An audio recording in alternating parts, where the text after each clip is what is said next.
जय जय श्रीराम. दैनिक प्रवचन नामयोगी श्री ब्रह्मचैतन्य महाराज. विषय वासना नाश हाच मोक्ष. श्री महाराज म्हणतात, पुष्कळदा भक्ती म्हणजे काय किंवा परमार्थ कशाला म्हणतात हेच आपल्याला कळत नाही. ज्याला प्रपंच नीट करता येत नाही त्याला परमार्थ करता येणार नाही. प्रपंचाला कंटाळून भक्ती येणार नाही. कंटाळा प्रपंचाचा येण्यापेक्षा विषयांचा आला पाहिजे. मला सुख व्हावे हा प्रत्येक जीवाचा मुख्य हेतू असतो. मोक्ष म्हणजे निरअतिशय सुखाचा अनुभव होय. जिवंतपणे मिळालेली आत्यंतिक सुखाची स्थिती अशी मोक्षाची व्याख्या करता येईल. खरोखर भगवंताजवळ काय कमी आहे? एक, आपले मन त्याला द्यावे आणि त्याची श्रद्धायुक्त भक्ती करावी. काळजी करणे म्हणजे भगवंतावर वरवसा नसणे होय. प्रारब्धावर देह टाकणे ही खरी संन्यास वृत्ती होय. वासना न ठेवता आपल्या हातून कर्मच होत नाही, त्याला काय करावे? माझे समाधान माझ्याजवळच असताना दुसरीकडे ते मिळेल असे आपल्याला वाटते, हेच आपले चुकते. हवे पण संपले नाही तोपर्यंत समाधान नाही. हव्यास मरेपर्यंत सुटतच नाही, हे सर्व रोगांचे मूळ आहे. आणि म्हणूनच ज्याची वासना नाहीशी झाली तो मोक्षत्वाला गेला. आशेची निराशा झाली नाही तोपर्यंत भगवंताचा दास होता येणार नाही. आशा जेव्हा मनात उठेल तेव्हा ती भगवंताला अर्पण करावी.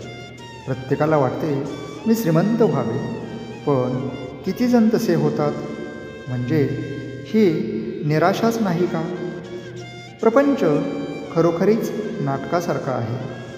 नाटकामध्ये एखादा मनुष्य राजा झाला काय किंवा भिकारी झाला काय, प्रत्यक्ष जगामध्ये त्याला किंमत नाही. उलट भिकाऱ्याचे काम करणाऱ्याने जर ते उत्तम केले तर लोक त्याचे कौतुक करतात. तसे प्रपंचामध्ये कुणी श्रीमंत असला काय आणि कुणी गरीब असला काय याला महत्त्व नसून त्याने भगवंताचे अनुसंधान किती ठेवले याला खरे महत्त्व आहे. आपण पैसा साठविला तर गैर नाही, पण त्याचा आधार न वाटावा. अनुसंधानाच्या आड त्याला येऊ देऊ नये. विषयावर जोपर्यंत तुमचे सुख अवलंबून आहे तोपर्यंत भक्तीचे खरे सुख मिळत नाही.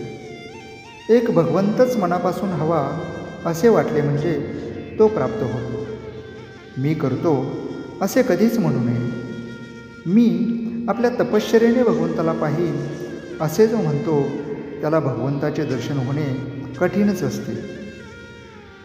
विषय मिळाला नाही म्हणजे तळमळ लागते. त्याप्रमाणे भगवंत भेटला नाही तर तळमळ लागावी. आजच्या आपल्या स्थितीत आपल्याला काय करता येणे शक्य आहे हे प्रथम पाहावे. परमार्थ समजून जो त्याचे आचरण करील त्याला तो लवकर साधेल. त्या माणसाला प्रपंच सोडून जाण्याचे कारणच उरणार नाही. आजचे बोधवचन हवे व नको याचा आग्रह नसावा, यातच वासनेचे मरण आहे. जय जय श्रीराम.